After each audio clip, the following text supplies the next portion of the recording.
Friday, August 1st, 1941. Hitler meets members of the High Command of the Wehrmacht at his Rostenburg headquarters in Poland. Once again, differences emerge between the Nazi leader and Generals Walter von Brauchitsch and Franz Halder of the OKH, Supreme Command of the Army. According to Brauchitsch and Halder, the Soviet forces under Marshal Semyon Timonchenko, which are blocking the way to Moscow, should be defeated first. After this, a death blow should be delivered to the Russian capital, the nerve center of Bolshevism.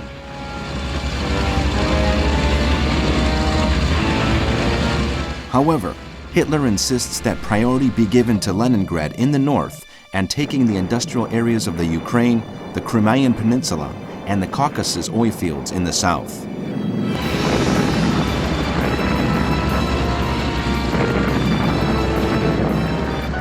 In Minsk, Belarus, Heinrich Himmler witnesses a mass killing. His face and coat are spattered with the brains of one of the victims, and feeling sick, he has to be supported to prevent him from fainting.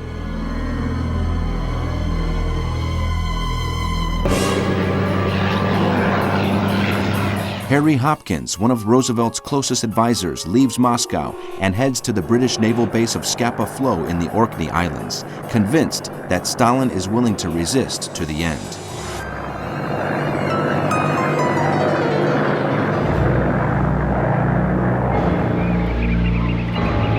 The American government announces a new oil embargo on all countries outside the Western Hemisphere, except those belonging to the British Empire.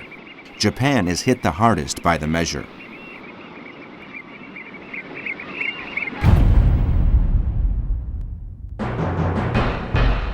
Saturday, August 2nd. Hitler cancels his schedule due to illness. His headquarters at Rastenburg is close to the marshlands of Lake Mauer, and he has contracted dysentery. He is also suffering from acute pains in the stomach. He is being treated by his personal doctor, Theo Morell. In the Yelnya salient, the Soviet army launches a counterattack with tanks to push back the forces of Army Group Center. The Russians are forced to withdraw, but the Wehrmacht troops reach the road that links Smolensk with Moscow, blocking their retreat.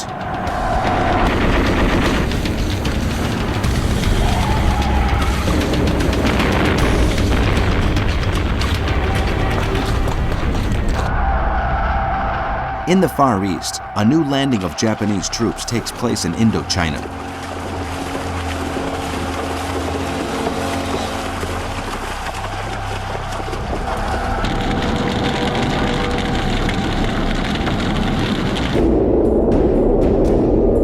Despite Japanese warnings to the American government, the U.S. Navy torpedo boat Totila is anchored in the war zone on the river Yangtze at Chongqing, the capital of the Chinese Republic under Chiang Kai-shek, which endures heavy bombing by Japanese planes.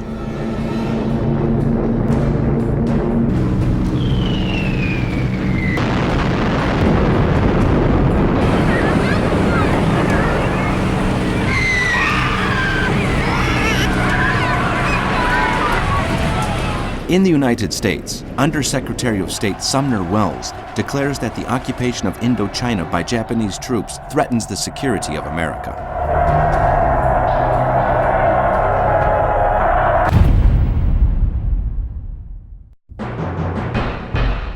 Sunday, August 3rd. Clemens von Galen, Catholic bishop of the historic town of Münster in Germany, delivers a sermon in which he refers to the Nazi euthanasia program as blatant murder. Marshal Karl Mannerheim, commander-in-chief of the Finnish armed forces, prepares his troops for the reconquest of the Karelian Isthmus.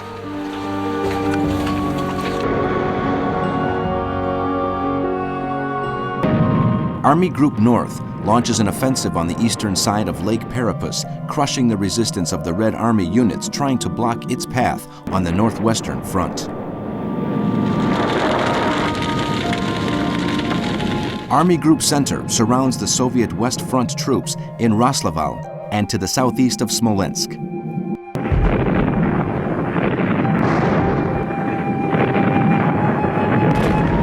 Panzer and Mountain Corps divisions of Army Group South reach Pervymask, north of Odessa, and encircle Uman.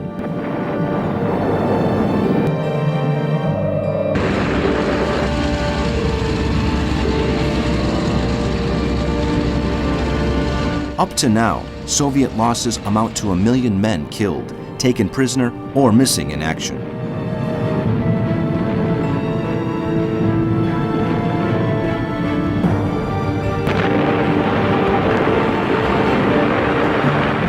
In the Middle East, the British Army deploys troops on the border between Iran and Afghanistan.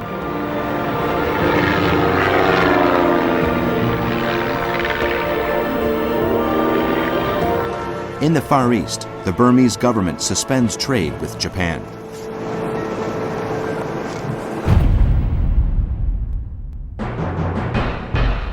Monday, August 4th.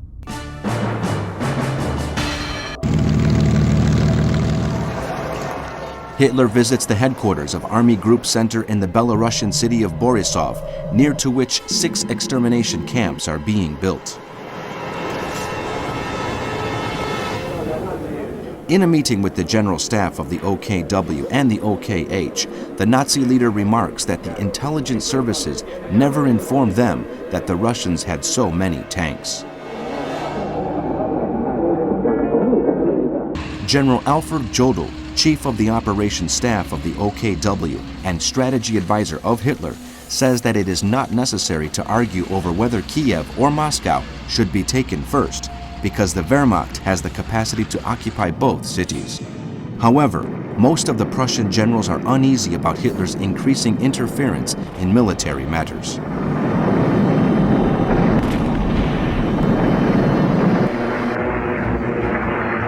Moscow again endures heavy bombing by the Luftwaffe. Stalin decides that the jewels of the old Russian royal family should be taken to the United States via Vladivostok, the most important Pacific port. The American president, Franklin D. Roosevelt, leaves the submarine base at New London, Connecticut, on board the presidential ship Potomac, heading for a secret destination.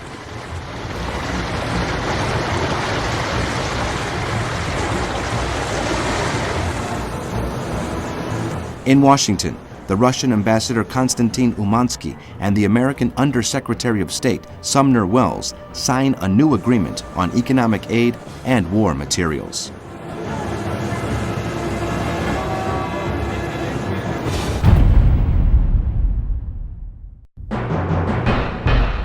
Tuesday, August 5th.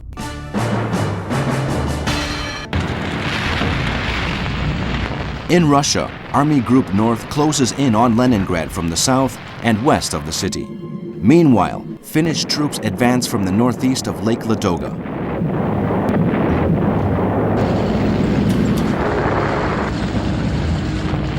Army Group Center, commanded by Fedor von Bock, one of the Wehrmacht's best generals, completes mopping up operations around Smolensk, where 700,000 Soviet soldiers have been trapped.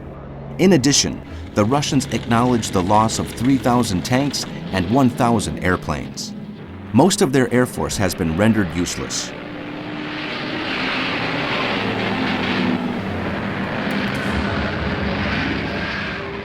Army Group South lays siege to the city of Odessa with Romanian and German forces. The Soviets begin to transfer the industries remaining in the area to the Ural Mountains.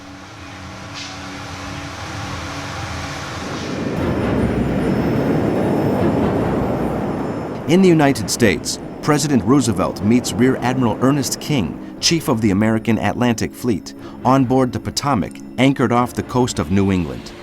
Roosevelt intends to create an army of 4 million men to be deployed wherever necessary.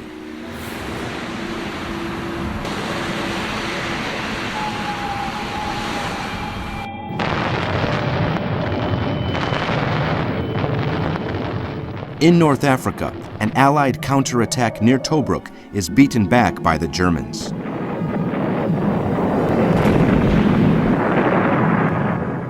Luftwaffe aircraft bomb British bases on the Suez Canal.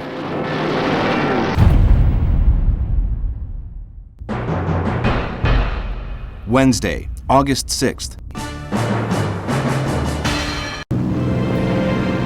In Russia, German planes bombed several Soviet battleships in the eastern Baltic.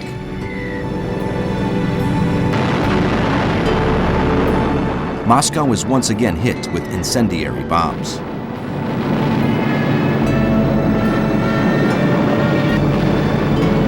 Hitler flies from Borisov to Berdichev, the new headquarters of Army Group South, commanded by Marshal Gerd von Rundstedt. He is accompanied by Walther Huell, a friend and Nazi Party member who acts as a liaison officer. After being briefed on the Army's advances in the area, the Nazi leader returns to his headquarters at Rostenburg, where he awards the Iron Cross to Ion Antonescu, head of the state of Romania, for his contribution to the liberation of the region of Bessarabia, which was controlled by the Russians. In London, the Foreign Minister Anthony Eden informs the House of Commons that the operations in the Middle East are aimed at defending the independence and liberty of the people of the region by preventing an occupation by the Axis powers. Lieutenant General Władysław Anders is to form a Polish army to fight in the Soviet Union once the communist regime agrees.